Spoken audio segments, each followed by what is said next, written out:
The sun was shining over the small town of Willow Creek. It was a peaceful morning, the kind where people waved at each other, dogs barked from open yards, and everything seemed calm. But behind one pretty white house on Elm Street, something dark was growing, something no one could see yet. Jennifer Gledhill was known as a kind and polite woman. She was 34 years old, married to Mark Gledhill, and had 2 beautiful children. To everyone around her, she had the perfect life: a caring husband, a stable job, and a home full of laughter. But as they say, not every smile hides happiness, and not every family picture tells the truth. Jennifer worked as a nurse at the local hospital. Her co-workers often said she was helpful and always smiling. But lately, people had noticed a change. She was quieter, distracted, and sometimes stayed late after her shift ended. When friends asked if she was okay, she just smiled and said, "I'm fine." But she wasn't fine at all. At home, Mark had also started to feel something was off. He noticed Jennifer's phone always stayed locked now. She got strange messages late at night and sometimes stepped outside to take calls. When Mark asked who it was, Jennifer would just say, "Work emergency." Mark wanted to believe her. After all, she was a nurse. But deep inside, something didn't feel right. One night, Mark decided to surprise Jennifer at the hospital with coffee during her late shift. But when he reached there, one of her co-workers said Jennifer had already left an hour ago. Confused, he drove back home, only to find the house dark and empty. That was the first time he felt a cold wave of fear. The next morning, Jennifer returned home tired, her hair messy, her eyes avoiding his. "Where were you?" Mark asked softly. She just said, "I needed some air." But that answer only raised more questions. Weeks passed, and Jennifer's secret world began to unfold, though she tried to keep it buried. She had met someone new, a man named Ethan Miller, a paramedic who worked at the same hospital. It started as friendship, small talks during breaks, coffee after shifts. But soon it turned into something more, something forbidden. Jennifer felt alive again. Ethan made her feel special, seen, and loved, something she thought she had lost years ago in her marriage. But what started as excitement slowly turned into fear. Ethan wasn't the man she thought he was. He became possessive, jealous, and angry whenever Jennifer tried to pull away. He wanted her all to himself. Jennifer began to feel trapped between a husband she no longer loved and a lover she had started to fear. Her once calm and peaceful life now felt like walking on thin ice. Any wrong move could break everything apart. One evening, Mark found an old photo hidden inside Jennifer's drawer. A photo of her and Ethan, smiling, holding hands. His hands began to shake. The world around him went silent. The perfect life he thought he had built was suddenly breaking into pieces. That night, a storm hit Willow Creek. Heavy rain, thunder, and flashing lights across the sky. Inside the Gledhill house, the storm was even louder. Jennifer and Mark argued for hours. Neighbors later said they heard shouting, crying, and a door slam. Then, silence. The next morning, Jennifer didn't show up for work. Her friends called her phone, no answer. Her car was still in the driveway, and the front door was slightly open. Something was wrong. Very wrong. No one in Willow Creek knew that this was only the beginning. The story that would soon unfold would shock everyone. A tale of love, betrayal, and murder.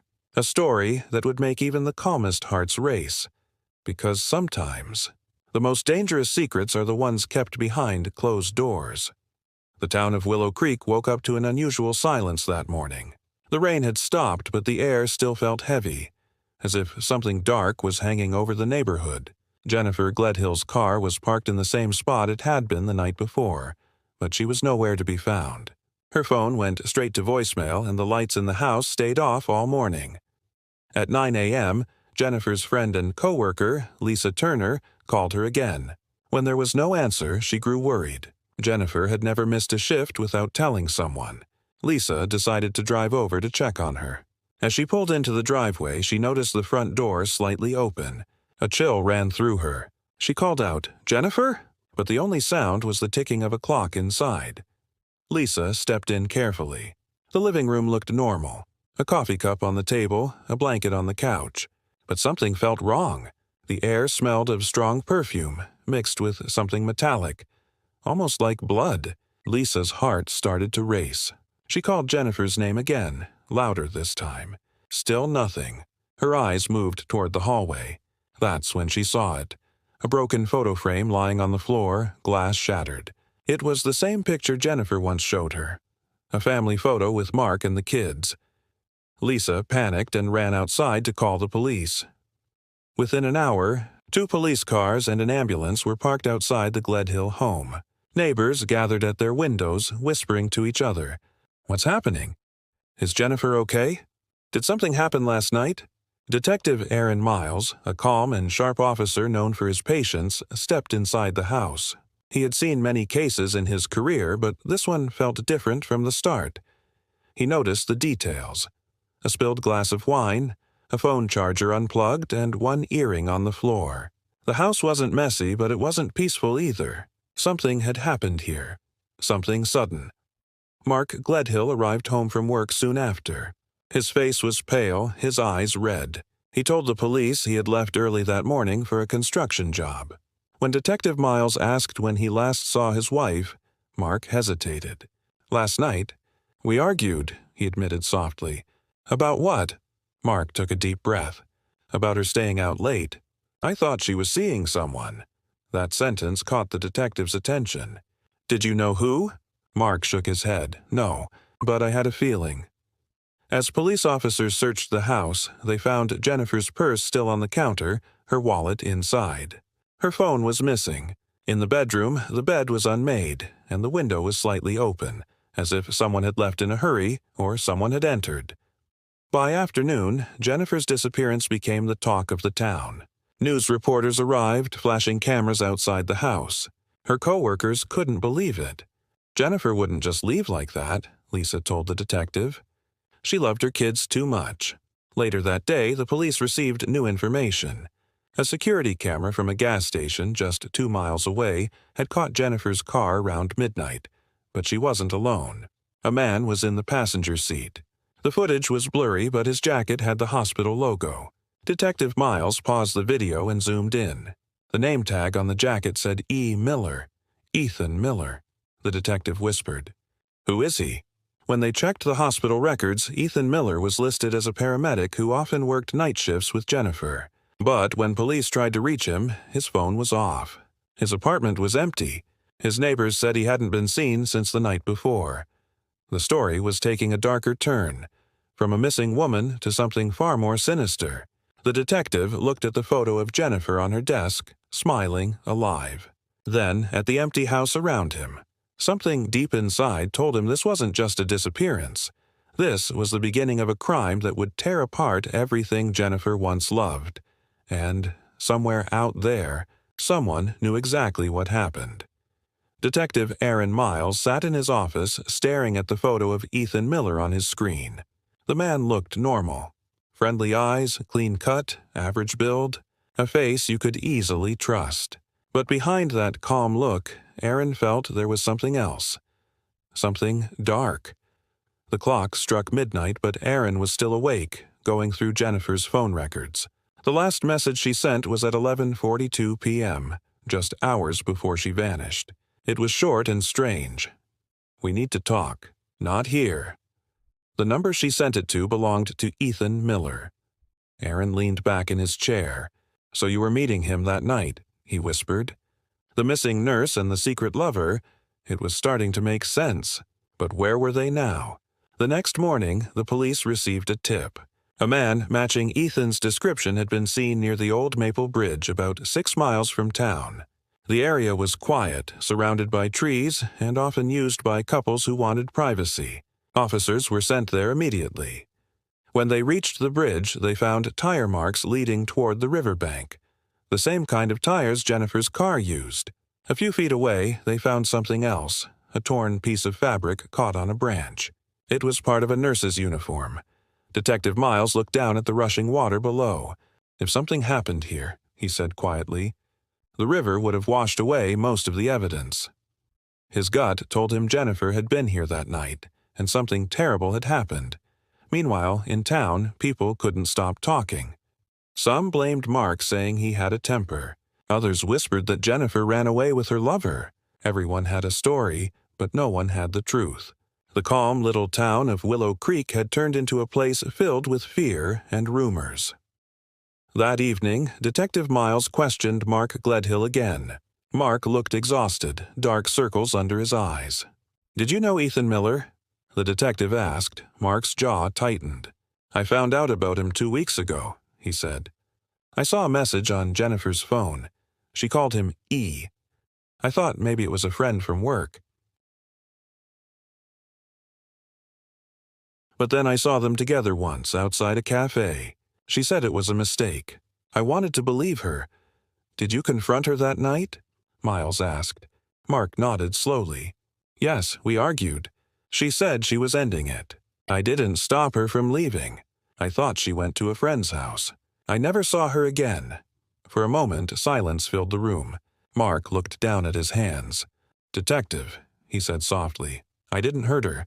"I swear." Miles didn't answer. He wasn't sure who to believe anymore. Later that night, officers finally located Ethan Miller's car abandoned near a wooded area close to the bridge. Inside, they found his phone. The screen cracked, the battery dead. But there was something else, too. A silver bracelet with Jennifer's initials engraved. J.G. Aaron felt his chest tighten. "She was with him," he said. "The question is, what happened next?" The next day, Ethan Miller was found, alive, hiding at a small motel 2 towns away. When the police caught him, he looked pale, tired, and frightened. In the interrogation room, he sat quietly, refusing to meet anyone's eyes. Detective Miles placed a photo of Jennifer on the table. "Where is she, Ethan?" Ethan stayed silent for a moment, then whispered, "It wasn't supposed to happen like this." "What do you mean?" Aaron leaned closer. Ethan's hands trembled. "She wanted to end it. She said she was going back to her husband. I tried to stop her. She screamed, and then she fell." The room went silent. Miles' heart pounded. "Fell? Where?" Ethan's eyes filled with tears. "At the bridge. She slipped. I tried to pull her back, but she was gone. Was it an accident? Or a lie to cover murder?" The detective didn't know yet. But one thing was clear. Jennifer Gledhill's story wasn't over. It had only reached the edge of something darker. And soon, the river would give up its secrets. 3 days had passed since Ethan Miller's arrest, and the entire town of Willow Creek was holding its breath. The story had spread everywhere. The nurse who vanished after an affair. Reporters stood outside the police station day and night waiting for answers. But Detective Aaron Miles still had none. Inside the interrogation room, Ethan sat alone, his hands shaking. He had repeated the same story again and again. She fell from the bridge. But Aaron didn't believe it. Something about Ethan's eyes, the way his voice cracked, the missing details. It all felt wrong.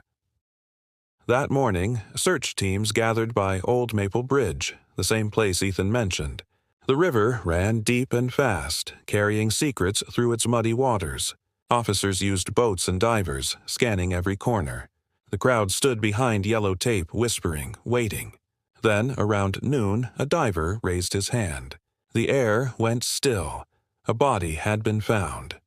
As the black bag was lifted from the water, a woman screamed in the distance. The silence that followed was painful. Detective Miles watched as the body was carefully placed on the ground. The bracelet on her wrist still shimmered faintly. J.G., the same one found in Ethan's car.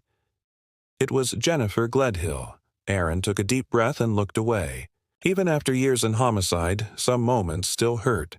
The woman who once smiled in family photos was now a victim in a story too cruel to imagine. At the station, the autopsy confirmed the truth. Jennifer's death was not accidental. She had 2 fractures on her skull, likely from blunt force, and bruises on her neck.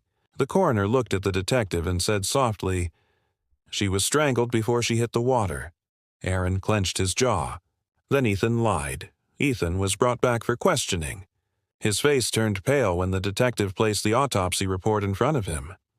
"She didn't fall, Ethan," Aaron said quietly. "You pushed her." Or worse, you killed her. Ethan's voice broke. No, I didn't mean to. We were fighting. She said she was done with me. She said she was going back to her husband. I lost control. I just wanted her to listen. Aaron slammed his hand on the table. And now she's dead because of you. Tears rolled down Ethan's face. It wasn't supposed to end like this, he whispered. I loved her.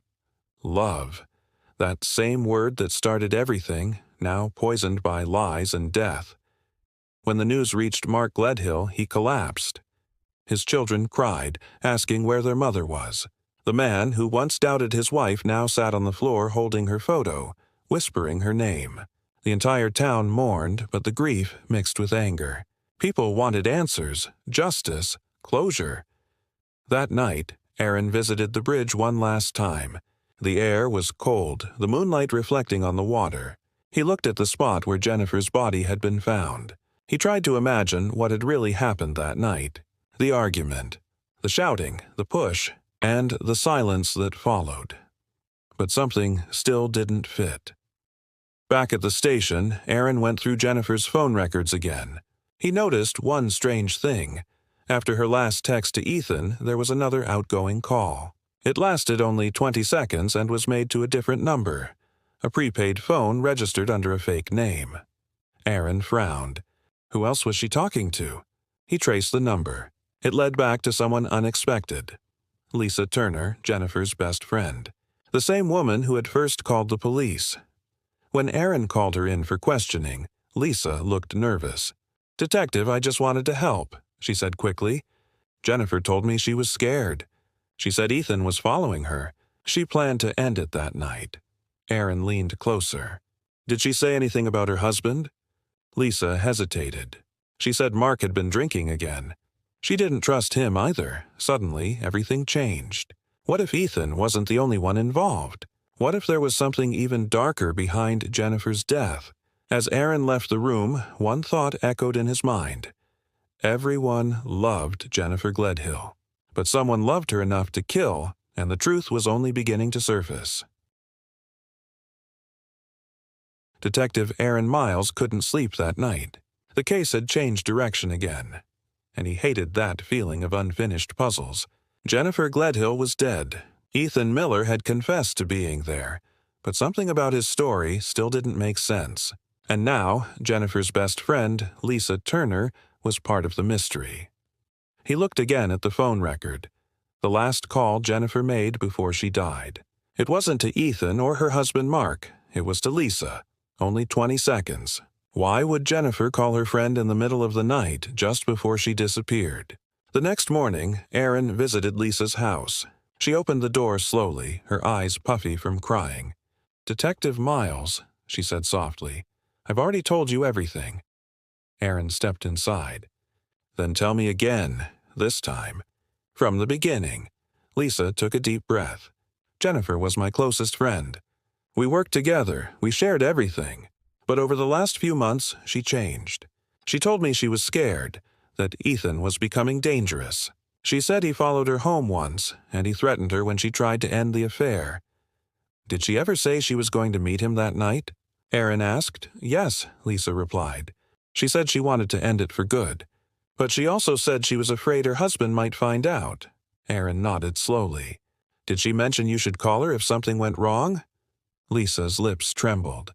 "No, but I knew something was wrong when she didn't text me back." Aaron watched her closely. Her voice shook, but her hands were steady. Too steady.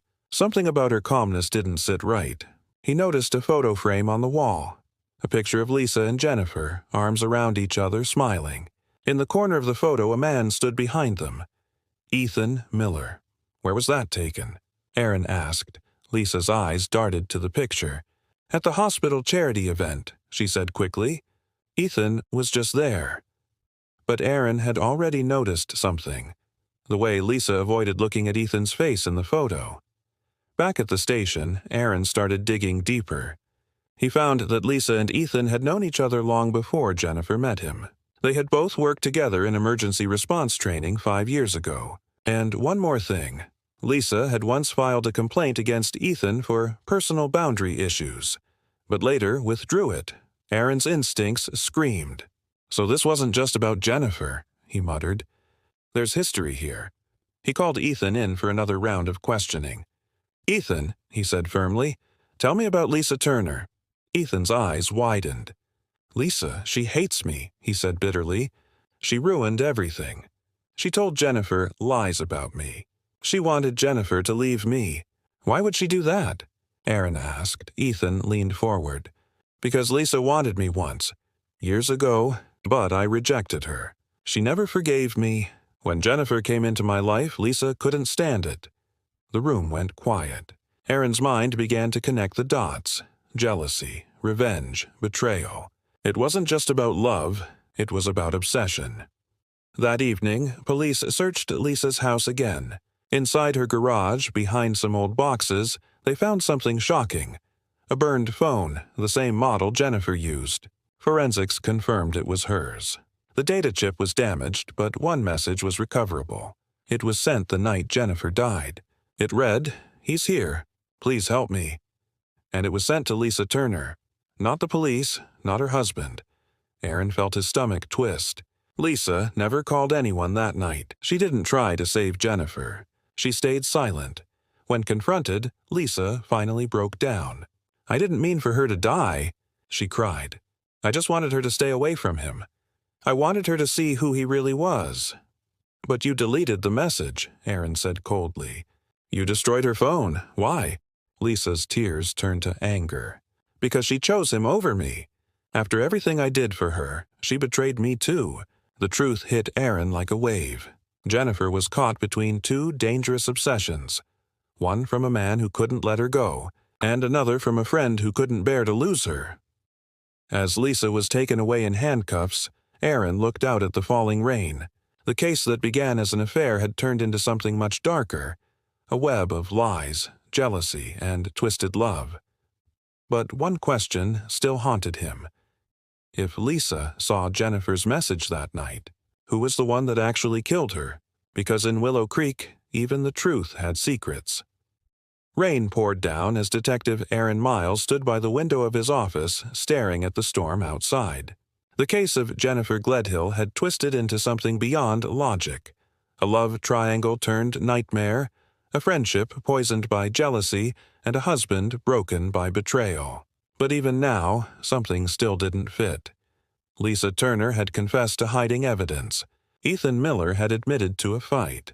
Yet both swore they didn't kill Jennifer. Aaron knew lies when he heard them.